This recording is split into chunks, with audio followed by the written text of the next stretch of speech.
ផ្លូវបេតុងពីរខ្សែជិត30 គីឡូម៉ែត្ររបស់ស្រុកជលគិរីនឹងចូលរួមលើកកម្ពស់កម្រិតជីវភាពរបស់ប្រជាពលរដ្ឋនិងជាផ្លូវសេដ្ឋកិច្ចដ៏សំខាន់ក្នុងការភ្ជាប់ទំនាក់ទំនងខេត្តកំពង់ចាមនិងខេត្តកំពង់ឆ្នាំងផ្លូវបេតុងនេះគឺជាផ្លូវប្រវត្តិសាស្ត្រមួយសម្រាប់ស្រុកហើយក៏ជាផ្លូវចក្ខុវិស័យមួយដ៏សំខាន់របស់ស្រុក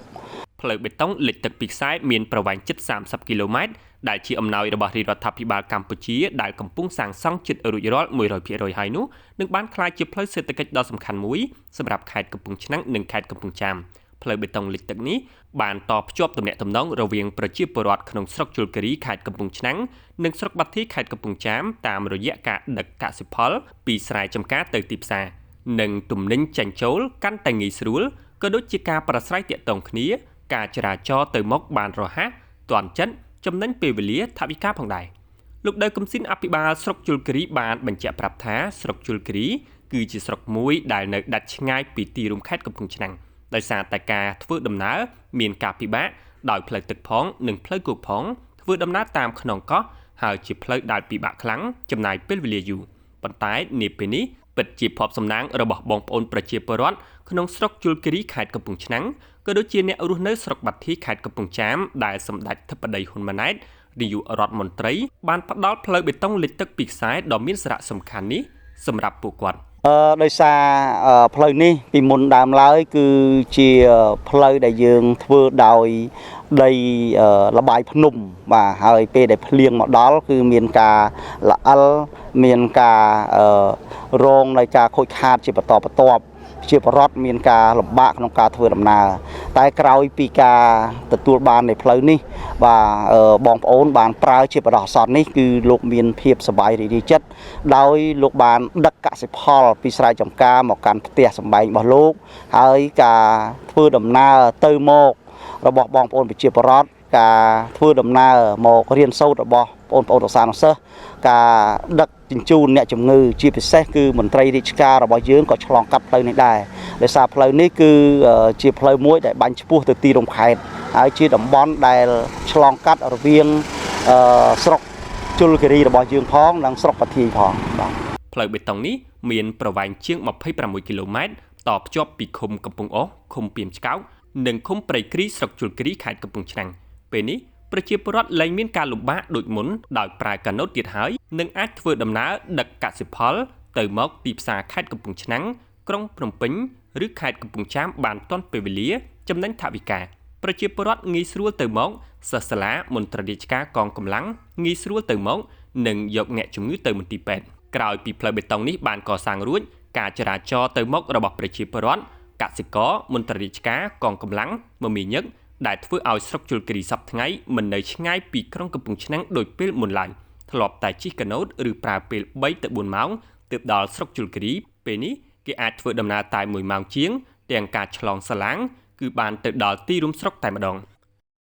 នេះគឺជាផ្លូវ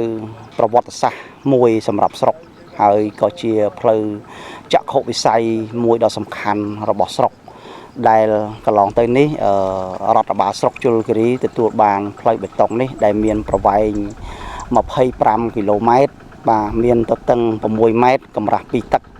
ដែលលាតសន្ធឹងពីឃុំព្រៃគ្រីទៅឃុំ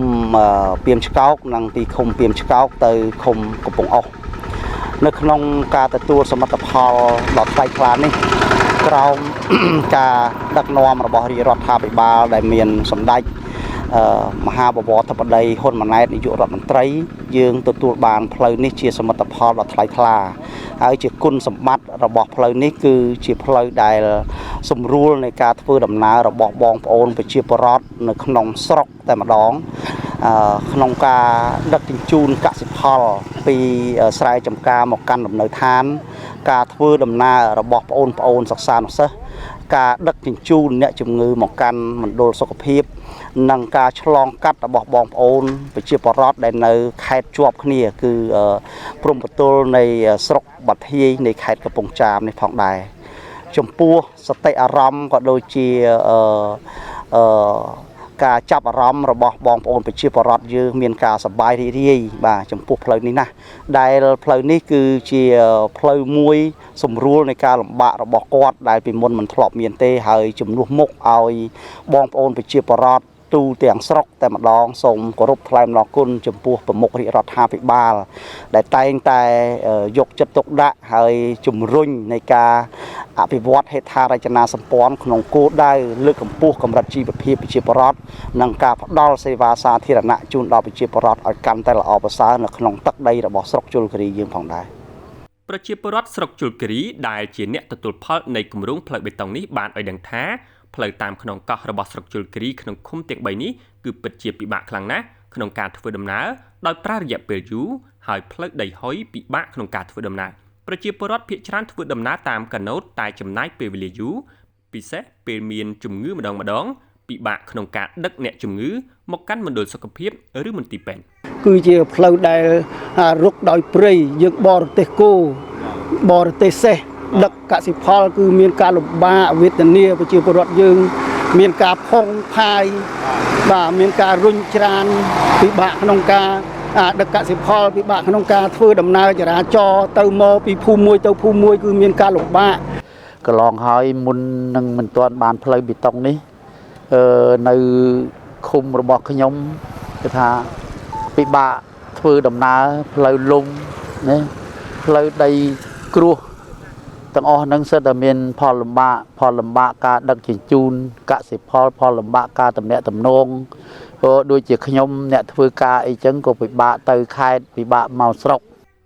ប្រជាពលរដ្ឋបានបញ្ជាក់ទៀតថាពិតជាសប្បាយរីករាយជាខ្លាំងព្រោះថាពេលនេះការលំបាកនៃការធ្វើដំណើរត្រូវបានកាត់បន្ថយហើយក្រោយពីប្រមុខរាជរដ្ឋាភិបាលកម្ពុជានីតិកាលទី7បានផ្តល់ផ្លូវបេតុងពីខ្សែនេះដោយឆ្លងកាត់ឃុំចំនួន3របស់ស្រុកជលគិរីតាមរយៈក្រសួងអភិវឌ្ឍជនបទដែលផ្លូវទាំងពីរខ្សែនេះពិតជាបានបម្រើដល់ផលប្រយោជន៍របស់ប្រជាពលរដ្ឋពិតប្រាកដប្រជាពលរដ្ឋទាំងអស់សប្បាយចិត្តយ៉ាងក្រៃលែងដោយបានឃើញផ្លូវបេតុងលេចទឹកពីខ្សែលេចចេញជារូបរាងនិងបានប្រើប្រាស់ងាយស្រួលគ្រប់មធ្យោបាយធ្វើដំណើរចំណេញពេលវេលាចំណេញថវិកាជាពិសេសជួយដល់អ្នកជំងឺទៀតផងបាទបងខ្ញុំបាទតំណាងឲ្យប្រជាពលរដ្ឋនិងប្រជាពលរដ្ឋនេះគឺមានការត្រេកអរចំពោះបាទរដ្ឋាភិបាលលោកបានបាទឲ្យផ្លូវមកស្រុកភូមិរបស់ខ្ញុំនេះគឺមានការស្រួលបាទជូនប្រជាពលរដ្ឋនឹងមានកត្តាពីរទី1គឺទៅស្រែបាទចការនឹងមានការចំណេញបងបាទចំណេញពេលវេលាបាទហើយបាទទី2ទៀតហ្នឹងគឺប្រជាពលរដ្ឋដែលមានការឈឺស្កាត់យ៉ាងណាគឺវាលឿនបាទលឿនមកស្រុកបាទហ្នឹងណាបងណាគឺមានភាពសប្បាយរីករាយរំភើបអត់ឧបមាដោយសារក្រុមការដឹកនាំរបស់សម្ដេចបវរធិបតីហ៊ុនម៉ាណែតនាយករដ្ឋមន្ត្រីនៃប្រជាជាតិកម្ពុជាយើងគឺឃើញបានដឹកនាំហើយបានរៀបចំការអភិវឌ្ឍទៅតាមភូមិឃុំស្រុកផ្សេងដល់ពេលនេះគឺបានថ្នល់បេតុងនេះគឺរកអ្វីប្រៀបផ្ទឹមបំបានចិត្តបេះដូងខ្ញុំគឺមានភាពរំភើបរីករាយសប្បាយឥតឧបមាគឺគ្រប់កលឹកកលុកដល់ពេលឥឡូវហ្នឹងបើសិនជាដល់ទៅឈឺស្កាត់អីយើងធ្លាប់ពីមុនមួយថ្ងៃបោះល្ងាចអីនោះគ្រូបាទពេលក្រោយមកនេះក៏រើ2ម៉ោង1ម៉ោងកន្លះដល់គោលដៅបាទសប្បាយចិត្តណាស់គ្រូអើយខ្ញុំជាប្រជាពលរដ្ឋអមិនដឹងអអីកើតមក60ជាងហើយអត់ដែលឃើញទំនើបអញ្ចេះទេគ្រូបាទហើយពីដើមហ្នឹងឃើញកលឹកកលុកដូចថាទឹកឡើងផងណាគ្រូបាទក្រោយមកលឿងរដ្ឋាភិបាលលោកអភិវឌ្ឍចឹងទៅមើលទៅសប្បាយទាំងមើលទៅកំពង់ឆ្នាំងចិត្តបាទសន្លឹងទៅផ្អើចិត្តនៅពីដើមលោកគ្រូបាទកណូតតណៈនឹងយ៉ាប់ណាស់បាទសប្បាយចិត្តណាស់គ្រូហើយបាទខ្ញុំជាប្រជាពលរដ្ឋអណាស់បាទគួរបញ្ជាក់ផងដែរថាខេត្តកំពង់ឆ្នាំងក្រោមការដឹកនាំរបស់ឯកឧត្តមសុនសវណ្ណរិទ្ធអភិបាលខេត្តកំពង់ឆ្នាំងពិតជាមានការអភិវឌ្ឍជាបន្តបន្ទាប់ពីក្រុងដល់ជនបទជាក់ស្ដែងនៅស្រុកជលគិរីនេះក្រោមគម្រោងអភិវឌ្ឍហេដ្ឋារចនាសម្ព័ន្ធជនបទដែលធន់នឹងការប្រែប្រួលអាកាសធាតុរបស់ក្រសួងអភិវឌ្ឍជនបទគាំទ្រថវិកាដោយរាជរដ្ឋាភិបាលកម្ពុជានិងពីមូលនិធិសហប្រតិបត្តិការអភិវឌ្ឍសេដ្ឋកិច្ចកូរ៉េបានធ្វើការកែលម្អផ្លូវជនបទដោយក្រាលបេតុងនៅក្នុងស្រុកជលគិរីខេត្តកំពង់ឆ្នាំងមានពីខ្សែអមតាមមាត់ទន្លេប្រវែងជាង26គីឡូម៉ែត្រផ្លូវបេតុងលិចទឹកទី1ប្រវែង17កដកសញ្ញា68គីឡូម៉ែត្រទទឹង6ម៉ែត្រកម្រាស់0កដកសញ្ញា20ម៉ែត្រនិងខ្សែទី2ប្រវែង8កដកសញ្ញា58គីឡូម៉ែត្រទទឹង6ម៉ែត្រកម្រាស់0កដកសញ្ញា20ម៉ែត្ររួមនឹងមានស្ពានលូប្រអប់ លូមូលមួយចំនួនផងដែរ